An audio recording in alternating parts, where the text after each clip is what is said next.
Here we go now.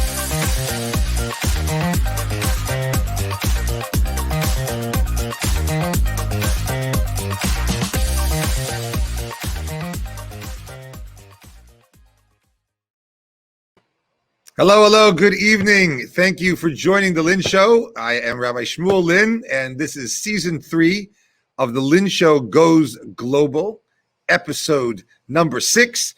And I hope that you've enjoyed the previous episodes up until now, so you know what we're doing, which is basically connecting with our sister organizations around the world, young professionals, and having conversations about life, about COVID, about Jewish community, learning about them, meeting them. And so far in South Africa and Argentina and Uruguay and Paris and England, and it's been great. And France, Paris, of course. And it's been great. So we hope you've enjoyed those conversations.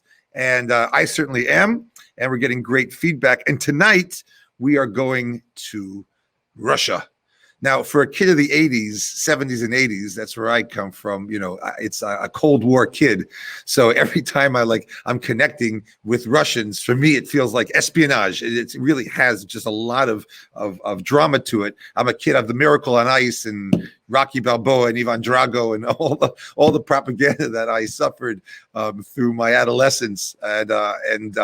But it's been, myself, I've been to Russia, the former Soviet Union, and even in the days of East Berlin, I got to go through Checkpoint Charlie in East Berlin, and so really feel the awe and the power of what it was back then. But as Jews, we're going global, and we're gonna get into some really great conversation tonight with 3 wonderful guests that we have here joining us. We'll introduce them in a moment, but the Passover is just a few days away from us now, and my wife was very involved in the movement for Soviet Jewry, which we'll have to discuss a bit.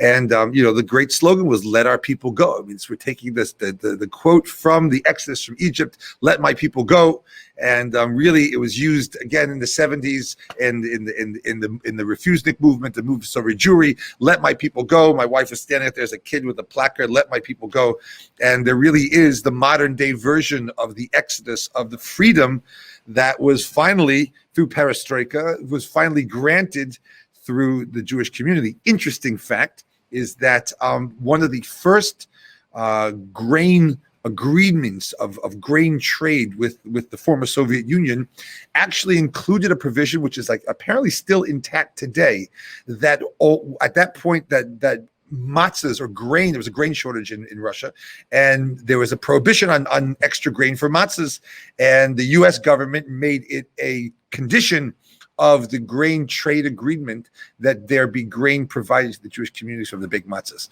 Okay, and that was in the height of the tensions. So let's do a little history here for our small little segment of the news of the Jews in Russia.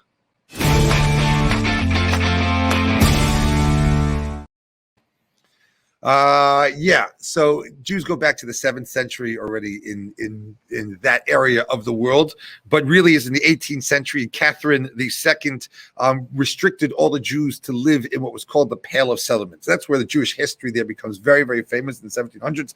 The Pale of Settlement, I mean, all the way back to the 700s already. There's a long history of Jews in that region.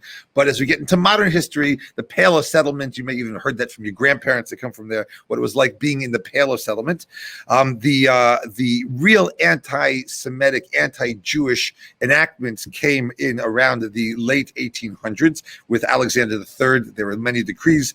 And at that point in America, the Jewish community was, as we learned, bolstered by waves of immigration. And that was because from the year 1880, 2 million Jews are going to leave the former Soviet Union, leave Russia, and come mostly to America. So you have an amazing population of Jews there by 1914 in the total Russian Empire. There are 5.2 million Jews. In 1926, we'll go down to 2.6. 1941, it's back up in the total Russian Empire, and not necessarily because of population increase, but because of territorial increase. It's 5.4 million. 1979 is 1.8 million, but in the year 2000, it's 460,000 because Jews in the Soviet Jewry movement are going to emigrate once again en masse. But the major emigration, over 2 million Jews, are going to leave in the 1880s. In World War I, in the February and the October revolutions, the Russian Civil War, you're going to have 150,000 Jews being killed around the year 1920, and decrees Hebrew will become prohibited, and Zionists will be banned, and Shabbat in 1929 will be banned, and so it goes. In World War II, there were 2 million Jews, Soviet Jews, who died in the Holocaust. There were over 500,000 soldiers, 500,000 soldiers in the Soviet army. And so that's a little bit of the history, but of course, the main part of it in recent history is the Soviet Jewry movement. And I had a privilege of taking a group of students to Moscow and St. Petersburg, and with former refuseniks, close family friends of ours, Lev and Marina Furman. We went and we retraced our steps and learned all about it. And it's painful as an educator to see how little American Jews know about the story of the liberation of Soviet Jewry, and so recent in our history, and so powerful, and so unbelievably dramatic and compelling. It behooves us to really learn about that, but that's not tonight's show. That's another class. Okay, so let's get into meeting our wonderful guests here. We have 3 guests coming to us. Our first will be Dmitry Savvas, who's 21 years old, a future engineer in the oil and gas industry. And he works for Olami, our sister organization in Moscow. He's studying oil and gas at the university, and loves languages, debates, and poetry. And he coordinates all the Jewish students, trying to bring them into classes. So we'll bring Dmitry in. And then after Dmitry, we're going to meet Misha Obukhov. You'll correct me, Misha, when you come out from pronouncing it right. Born in Moscow, family of Russian doctors. That's why he became a thespian and an artist, of course. Love of the city, but his passions go beyond that. He graduated from the National Research University Higher School of Economics with a bachelor's in management, and he got an internship developing TV shows in West Hollywood, Los Angeles, and product placement for primetime hits in New York and MTV Paramount. And we'll learn about that. But he's back in Moscow, worked with Viacom, CBS, and Paramount channels, and then working with Nickelodeon as a planning executive. So he's always trying to get back to New York. I've had the privilege of spending time with him, and he is a great lover of the arts, and always enjoy our conversations. And then joining us will be Vasiliy Khaninev, the developer at Yandex, a software developer, lives in Moscow or just outside of Moscow. I think he told me. We'll find out. As a software developer, but he's done lots of things in life. The guy's a master, jack of all trades. Sold fur coats, medical nurse, shop director, security, club security, owner of a cafe, lots of really interesting things. Okay, but basically settling down in software development and finances. He loves shooting and hiking in forests and mountains, and reading books, motor transport, motorcycles, snowmobiles, water scooters, etc. So we have awesome guys to come on our show tonight, and if we could please bring them on in person. It is lovely to meet you all. Hello, Vasily. Hello, Misha. Hello, Dmitry. Hi. Hi, nice to meet you. Very good to see you again. Misha, so you're such a long line of physicians. They've come to terms with the fact that you're an artist at heart and a thespian. Never even tried to kind of steer me into different direction. I mean, there was no pressure, because basically, if you're a doctor who doesn't enjoy being a doctor, you're a dangerous doctor. So I was never interested in it. They never tried to pressure me. Right. And on the other hand, I was always interested in the arts, in entertainment business. So that's where I went. So what are you working on right now? I just became a planning executive for MTV Russia. That's actually the only channel of Viacom CBS portfolio I wanted to work with for a long time, but didn't have a chance to, because I worked with Paramount, with Nickelodeon. Now it's MTV, Paramount Channel, and Spike, which is in the US known as Paramount Network, I believe. Sure. So I'm back with Viacom, and finally got my hands on MTV Russia. Okay, excellent. Okay, I remember when MTV came out. Okay, that's my day. I remember the first video of the Radio Star, and then the Clash. I remember I wanted to be a VJ very badly in the early MTV days. Right. Great. So thank you for joining us. Dmitry, you're a student in oil and gas. I think most of the Jews that I know who are involved in oil and gas end up owning an English football team. That's usually how it goes in that area. And what do you plan to do? You're an engineer. You plan to follow this field, I'm assuming. Do you have a job lined up after you finish your studies? Oh my God, it's a very difficult question. I don't know because I don't know. Maybe I'll find something else. I would like to search something that's connected with this area, but in order to work with my profession, because I realized that I'm not an engineer. No, that's it's not for me. Okay, great. Thank you for joining us. And Vasiliy, did I pronounce your last name right? Khaninev? Khaninev. Khaninev, okay. And you don't live actually in Moscow. You live outside of Moscow. Where do you live? Yeah, it's Korolov. Before it was closed Rocket Science City. Okay. And now it's open city near Moscow. Okay. And I'm assuming the rockets are locked down and safe. Yeah, it's really safe here. What was it like trading fur coats? Oh, it's great. After How did you get into that? Your family's in the fur business? No, absolutely not. I did it after my business fall down, and I have some kind of depression. And after it, I started to do not normal things for me to go out of this state. Okay, great. Okay, well, my wife's family was in the fur business way back when in England, so we can talk shop afterwards. Okay, great. Anyway, so thanks for joining us. So we want to talk tonight a little bit about the state of affairs in COVID in Russia, and then the broader Jewish community, and then about your personal lives and the lives of Jewish young professionals there. So let's jump into the COVID. Misha, make your parents proud. We'll start with you, since you are the son, at least, of many, many, many physicians. But just give us an overview of what it's been like this last year. What has COVID been? What are the lockdowns like? What's the situation right now? Give us a little bit take on how you feel the Russian government and the Russian people have been dealing with COVID there. Right. So as you remember, my year started in New York with all my hopes and dreams and aspirations to stay in New York. And then the pandemic happened and I left New York in mid-March.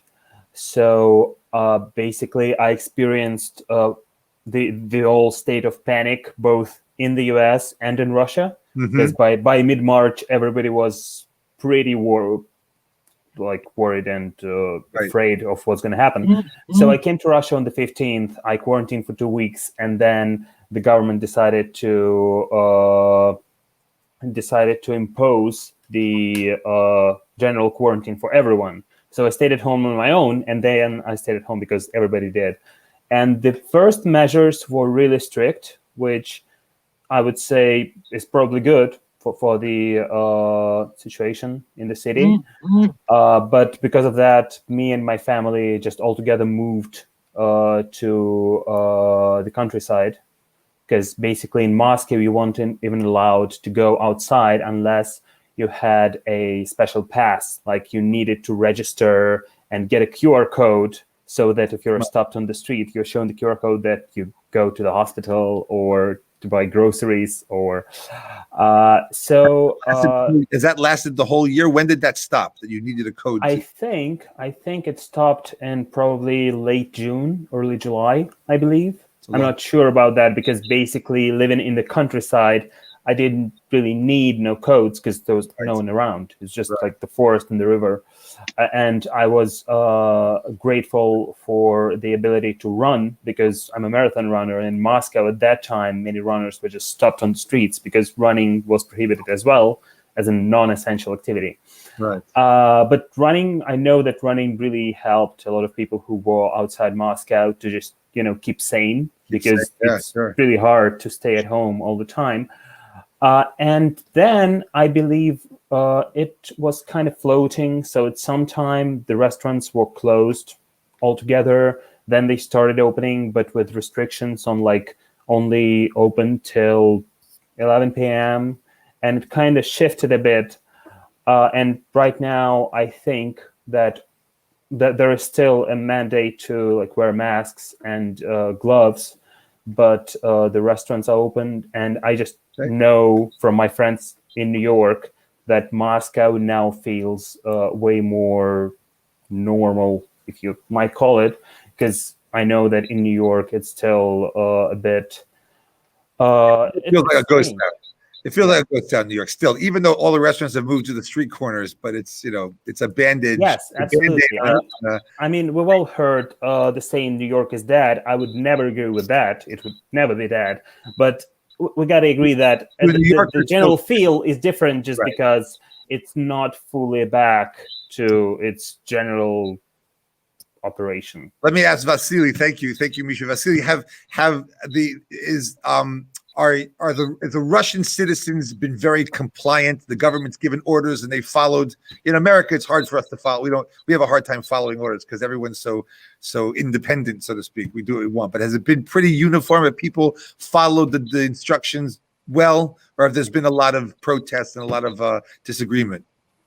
I think that people just want to do all against the government laws. Right. So when QR codes started, I think all the people tried to do not use it at all in taxis. So you, by law, you should use this QR code in taxi and anywhere. And all people try to avoid this and just driving. And taxists too, they didn't ask the QR codes. They just, you don't need it. Let's go. Right. Okay. Dmitry, what's with the universities there? Have they been closed? Are they open? How's it been being a student? Yeah, they were closed, and it was very difficult for Olami as a student organization to know will be universities closed or they won't be closed. And okay, our rules will be according to were according to situations in universities. Right. If they are closed, Olami is closed. Universities in Russia today are still closed. Yeah. We have online educations, and some teachers, some professors, they weren't ready for it because some of them they can't use computers, they can't use internet, and it was a really stressful situation for them too. Right. I mean, why can't they use computers and internet? It's 2021. It's just they're not. The professors here in universities are because Russian education it's a little bit old-fashioned in some universities. Right. They don't use such technologies. Okay.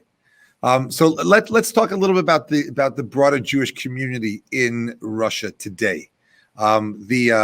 First of all, my first question is we obviously get news which is not necessarily accurate, but we've seen recently that there have been a lot of protests and a lot of dissension towards the present ruling government. How does that affect the Jewish community? Does the Jewish community in Russia stay away? Does it get involved? Is when there's unrest or where there's dissension, does that have an impact on Jewish life there? How does that work? Vasiliy, we'll start with you. Okay. If I understand you right, you say that you want to ask us about Jewish community, how we react to the last protests in Russia. Yes. Yeah. Yes. Okay. I think it's like said in Torah that we should be should warn about the government. So I think the at most Jewish community is some kind of neutral to this protests, but Maybe some Jews just love the protests or go against it. Right. Okay. And the Jewish community feels to you as a Jew in Russia, does the Jewish community feel safe? Do you feel safe there? Do you feel like that you have the freedoms that everyone else has, or do you, as they say in America, walk on eggshells? Do you have to be careful? Is your mindset as a Jew in Russia to be a little bit more careful about what you say and what you do? Yeah, it's right. I want to be careful and I want to move out of Russia, but it's me. So, not just you. Okay. So yeah, you are right. Dmitry, what's on university, in the university campus? What's the Jewish student life like there? Are Jewish students completely integrated, or do Jewish students very, very often stay amongst themselves? How does it work in the university life in Moscow? Mm-hmm. Integrated in Jewish life, you mean? Integrated with all the other students. Do Jews keep to themselves? Are Jews integrated with? No, I think it doesn't matter for them in all, because most of them, unfortunately, they don't keep Shabbos, they don't wear kippas and other. Right. As for me, for example, when I open the schedule for every new year, I read the surnames of professors and I imagine how I will write them an email. Sorry, I can't go to lessons on Shabbos. Right. Can we do something with it? I had Baruch Hashem a very positive or neutral reaction, but I heard some stories, and to tell the truth, I felt a little fear according to it. Right. I don't wear kippah in university. I try to wear a hat, and when I go into classes, when I sit without hat. And I don't wear kippah because I feel a little bit fear, and my parents feel it, and my mother tell me, please don't wear kippah outside, please wear hat or any other thing. Please, Wow. no, just no kippah. Wow. The Jewish community at university is strong. Are there a lot of Jewish students that you're friendly with? There's a strong, good population there? In my university, no. In some universities, as Moscow State University, it is. In mine, no. But in all, there is an organization, a community of Russian Jewish students. It's according to Chabad organization, I think, mostly, and they're strong in some universities. Good. They have their relationships with heads of universities, with professors. They had their own events like Hanukkah and other Yom Ha'atzmaut, the Day of Independence of Israel. Yes, and yes, it's allowed by administration of universities. Right. Even that for an American, just even to say that it's allowed for us is like, wait a minute, it's allowed. Why wouldn't it be allowed? Right. But of course, a student of history knows that things change slowly, and even though it's 2021, there's different mindsets in different places. Yeah, but according to protests, some leaders of Jewish community tell that 30 or 40 years ago, we hadn't such opportunities as we have now. Please, tell thanks to our government, tell thanks to our president, and please be quiet. Don't go for it. Right. Sure. Mm-hmm. Sure. Misha, what's in general, like in the Jewish, in amongst Jews in Russia? I actually don't know what the population is today. I know it was 400,000 in 2000, so 20 years later, I'm not sure what the population is. I get the impression that many Russian Jews are still itching to leave. Yeah. I feel like many are not just itching, but probably leaving because, for different reasons. It's just while Israel and Germany are still accepting Jews, it's probably easier with Israel and Germany than it is with America at the moment. But yeah, I think that just like generally people are looking for opportunities elsewhere, and like as you know, I'm not as fluent and I'm not as connected with the Jewish community in Moscow as I am with you and people in New York. But going back to the question about universities, it just so happens that some of my closest friends in my university happen to be Jewish. And before I came to New York, as you know, I dived deep into educating myself only in the beginning of last year. But before that, they were usually the main source of kind of educating me on those matters. And I'm really grateful to them for that. Is there a lot of anti-Semitism? Do you feel there's a lot of anti-Semitism in Russia today? I think there is. I mean, there probably is. I can't say I can't say I've experienced it. Right. But also I don't wear kippah, and I basically I wouldn't probably be the first target of anti-Semitism. I've heard stories from my grandmother. That's no surprise that she experienced a lot in her day. Sure. But so I believe there is. I've not experienced it, but I'm certain that unfortunately it is still the big problem. Okay. And let's talk a little bit about just like what life is like for young Jewish professionals in COVID. There you are, Vasiliy, you're outside of Moscow. What's the social scene? What's the dating scene? I'm assuming you three guys are not married yet. I know, Misha, you're not, and Dmitry, you're a student, and Vasiliy, I don't know, you're 27 years old. I don't know where you are, but what's it like for you and your friends? Like, are people cooped up? Are people meeting each other online? Is there anything special in Russia, any app that they have, or anything, any way that people are finding ways to meet and connect? I think all that application that helps us to connect between it's Zoom. Right. So at the start of the pandemic, it was great. First month or two, I just sitting in my room and working as usual, but home.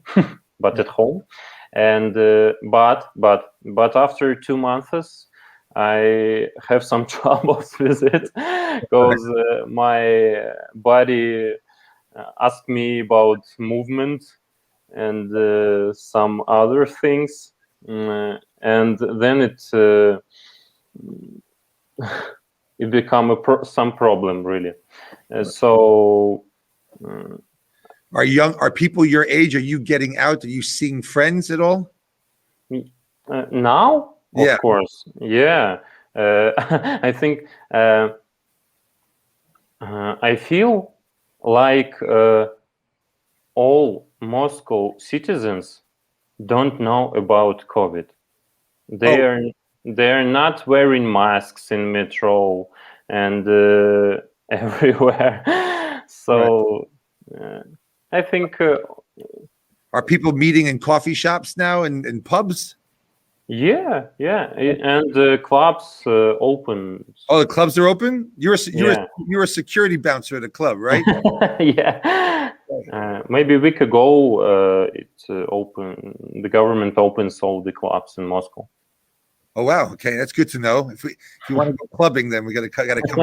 Go clubbing. I think it's the only place you can go clubbing. So what's Dmitry? What's the Jewish? Since you're so involved in Olami in Moscow, the Jewish community, has the Jewish community suffered over this, or have they found ways to stay connected and stay together? Oh, it was a very stressful situation because universities were closed, and Sarah Katz. She's the head of our organization. So follow me, Moscow. She called me and told Dima we need to do something, and we moved to Zoom during the pandemic. But it was so difficult because we may do lessons, lectures, and we know how to do them. But there were Passover and Shavuot and Yom Ha'atzmaut, Yom HaZikaron, this time. Yeah. And we had to do events connected with it. And, in Zoom, they might be boring.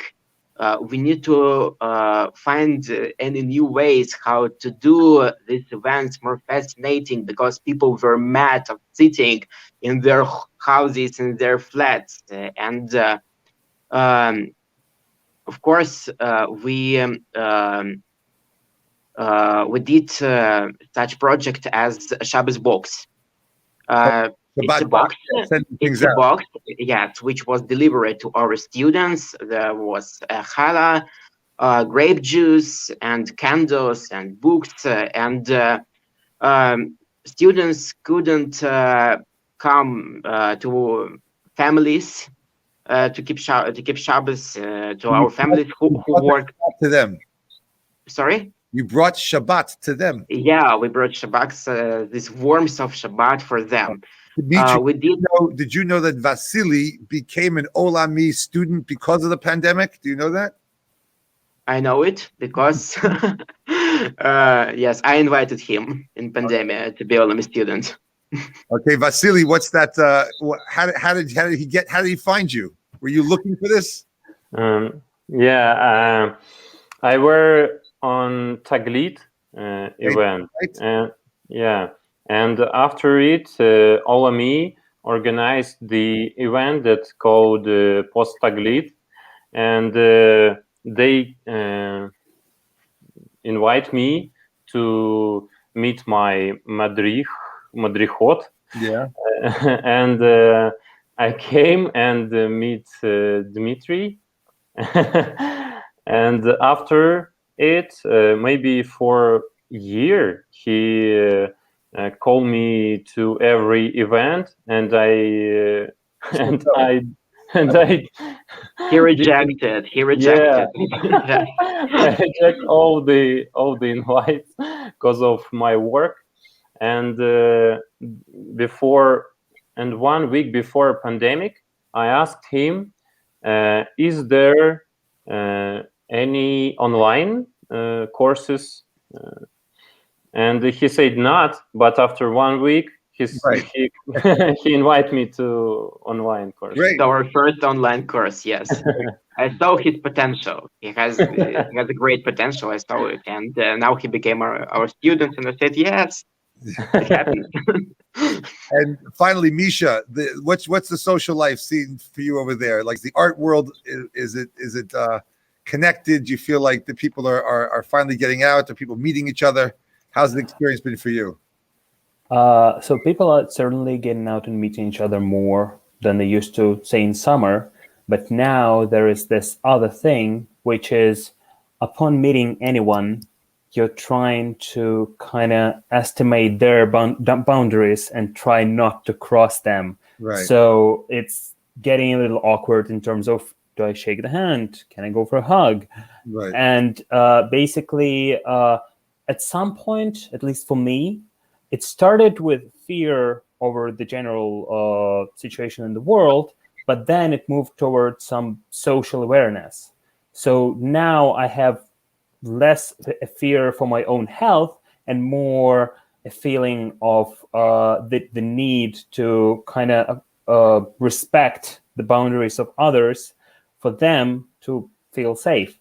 So that would be the main change, that you meet your friends and you're like, should I? Apart from that, the movie theaters are open, the theaters are open, the conservatory is open. I'm actually attending a concert tomorrow. So I'm very, very happy that is happening, and they're trying their best to ensure everyone is safe, wearing masks during the performances. I even heard some kind of a in the conservatory, they announced that they're changing the air, like with the air condition, they're like constantly refreshing the air in the audience. I'm not sure if it's really possible, but sounds like an attempt to do something. I mean, they obviously don't work at full capacity. There is like 50% of the seats are full, but it would be way harder to not have this at all. And my heart hurts for Broadway because I have a lot of friends who work on Broadway, and obviously they've been without a job since April. And I'm in New York City all the time still, and I drive by it, and it's very, very painful. It was very, very painful. Exactly. I want to thank you guys for coming on the show. It's really been great to speak with you, and hopefully tell Sarah Katz that you got to make a Olami trip to New York City when the doors open. Okay, and you got to come and hang out, and we'll get together. We'll be able to meet up in person and over a drink.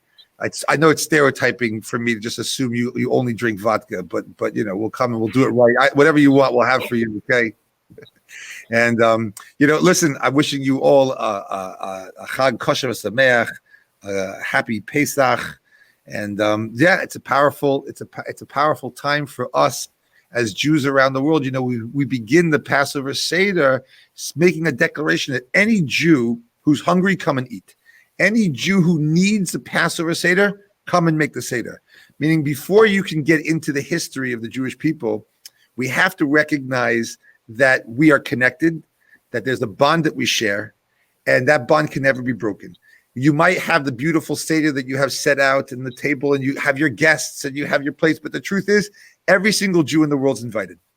And part of what we've enjoyed so much through the opportunity of being all together in Olami and connecting is that we're trying to make the world a little smaller and realizing that we have so much in common and that we really are connected.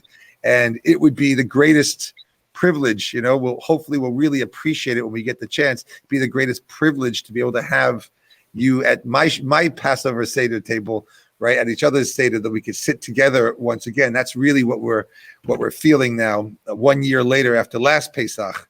And so thank you for taking the time and helping us make the Jewish world a little smaller.